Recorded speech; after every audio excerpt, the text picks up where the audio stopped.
and Employment.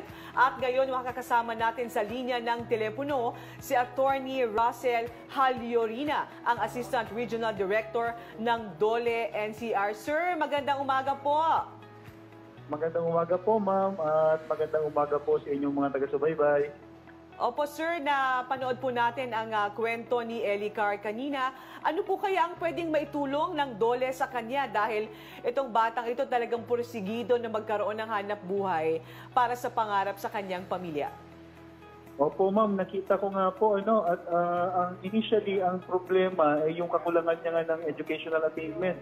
Alam naman natin ngayon na kapag maghahanap ka ng trabaho, kakailanganan talaga ng degree o kaya ng kahit diploma man lang.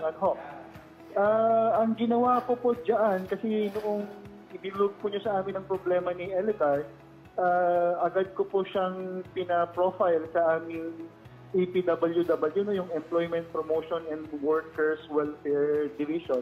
At na-profile nga po nila siya at napagkasunduan po namin na bigyan ng livelihood package si Elicar. Nabigyan naman po siya actually within this week po, matatapos na yung pag-process ng kanyang papers, and then siguro by next week may bibigay na yung kanyang livelihood package.